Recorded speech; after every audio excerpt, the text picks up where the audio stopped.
Alors, parlons de ce nouveau smartphone phare qui vient d'arriver en Inde. Oui, avec cette nouvelle couleur Ace C'est Green. ça, censé évoquer le calme, la performance. Bon, ça change un peu du Legend et du Nardo Grey habituel. Tout à fait. Et l'idée, c'est de voir ce qu'il a vraiment dans le ventre, techniquement parlant. Exactement. Comment il se place face au, disons, au gros calibre du marché, qui coûte souvent un bras. C'est ça. On va décortiquer un peu la fiche technique. Ok, commençons par le moteur, la puissance brute. On a quoi dedans? Alors, on parle du Snapdragon 8 Elite. Elite, c'est censé être beaucoup plus rapide que le 8 Gen 3, non? J'ai vu un chiffre comme 45%. Oui, c'est ce qui est annoncé. Donc, en théorie, une fluidité vraiment au top, même pour les jeux gourmands ou le multitâche intensif. D'accord. Et côté mémoire, RAM, stockage. Là aussi, c'est généreux. On a des options 12 Go ou 16 Go de RAM. Ah oui, quand même. Et pour le stockage, 256 Go, 512 Go, voire 1 Tera selon certaines sources. Ok. Et il y a aussi une puce maison, la Q2, c'est ça? Et un système de refroidissement spécial. Exactement, une puce CPU Q2 interne et un système de refroidissement propriétaire pour gérer toute cette puissance sans surchauffe. Logique. Et l'écran, il suit cette tendance à la démesure. Ah oui, clairement. C'est une dalle LTPO AMOLED de 6,82 pouces. LTPO, donc le taux de rafraîchissement qui s'adapte. C'est ça, il peut monter jusqu'à 144 Hz pour une super fluidité, mais aussi descendre très bas quand l'image est fixe pour économiser la batterie. Bien vu. Et la résolution? La luminosité? Résolution Quad HD+, donc très fin, environ 510 pixels par pouce. Et la luminosité, attention, 4500 nits en pic. Impressionnant. Mais bon, un écran pareil, un processeur comme ça doit consommer, non? Qu'est-ce qu'ils ont prévu pour l'autonomie? Justement, là aussi, ils n'ont pas fait les choses à moitié. Grosse batterie, 6000 mAh pour la version indienne. 6000. D'accord. Et ailleurs, c'est même un peu plus, non? 6150. Oui, c'est ça. Donc très confortable a priori. Et la recharge? Ultra rapide, j'imagine. Ah ça oui, 120 watts. 120 watts. Et ça donne quoi en temps réel? 0 à 100 en... Environ 30 minutes, d'après les chiffres. Et le truc sympa, c'est que le chargeur, qui est assez massif d'ailleurs, est fourni dans la boîte. Ah, ça c'est bien. Ça devient tellement rare. Tout à fait. Pas besoin de courir acheter un chargeur compatible pour profiter de cette vitesse. Ok, donc on a une bête de course, un écran superbe, une batterie qui tient et qui charge vite. Mais quid de la photo?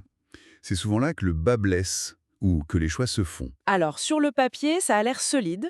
On a un trio le capteur de 50 mégapixels à l'arrière, 3 fois 50 MP principal, ultra grand angle et... et un téléobjectif. Le capteur selfie, lui, fait 32 mégapixels. Ok. Et il y a des fonctions logicielles particulières? Oui, des trucs comme un mode Superlune IA, Stargazer pour les étoiles, de la vidéo 8K, un mode fisheye, des choses assez classiques mais c'est un peu. Hmm.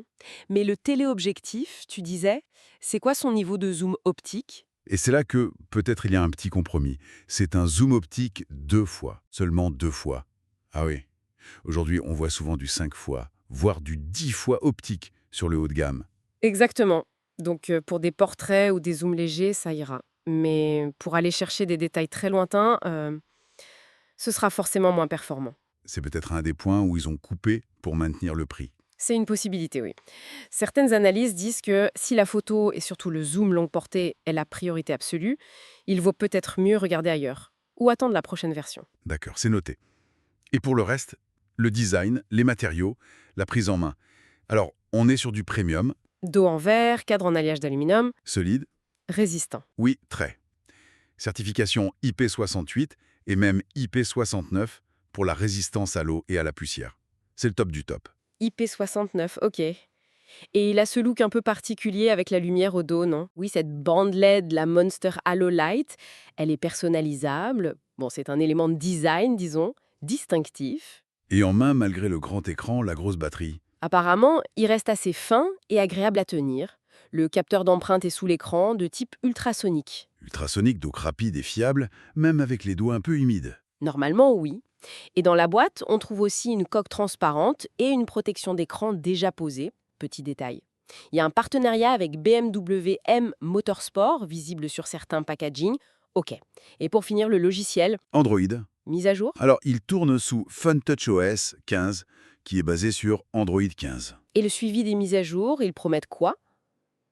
Il tourne sous FunTouchOS 15, qui est basé sur Android 15. Et le suivi des mises à jour. Ils promettent quoi? C'est plutôt bon, hein? 4 ans de mise à jour majeure d'Android et 5 ans de mise à jour de sécurité. Ça, c'est un bon point pour la longévité. Ah oui, c'est solide. Il y a des points négatifs côté logiciel. Le point qui revient souvent, c'est la présence de logiciels préinstallés, du bloatware, quoi, Un classique, malheureusement. et le son. Connectivité. Haut-parleur stéréo, dont un dédié en haut, et support audio haute résolution via Snapdragon Sound. Pour la connectivité, double SIM physique, mais attention, pas de port pour carte micro SD. Ok, pas d'extension mémoire possible. Bon, si on résume, écran dingue, puissance de feu, autonomie et charge au top, des caractéristiques qu'on trouve d'habitude sur des téléphones qui coûtent bien plus cher, souvent au-delà des 1000 € ou dollars. Et c'est là tout l'intérêt, j'imagine. Le prix. Exactement. En Inde, il est lancé entre 55 000 et 60 000 roupies. Si on convertit, ça fait grosso modo entre 545 et 595 € ou 645 et 700 $. Ah ouais. Pour une fiche technique pareille, c'est très agressif. C'est ça, la proposition de valeur. Obtenir ce niveau de performance sur l'écran, la puce, la batterie, la charge, pour ce prix-là, c'est assez fort. Donc, les points forts sont clairs. L'affichage, la puissance, l'endurance et la vitesse de recharge. Ouais. Et ça soulève une question intéressante pour finir. Face à une telle fiche technique à ce prix, quel compromis on est prêt à accepter? Le zoom photo moins puissant, tu veux dire, ou le fait qu'il soit peut-être plus difficile à trouver en dehors de certains marchés. Voilà. Est-ce que ces points sont des freins majeurs? Qu'est-ce qui définit vraiment la valeur sur le haut de gamme aujourd'hui? Est-ce que c'est la puissance brute avant tout, même avec quelques concessions, ou est-ce qu'on cherche un équilibre parfait, quitte à payer beaucoup plus cher? Bonne question. Ça laisse à réfléchir sur ce qu'on attend vraiment d'un smartphone phare.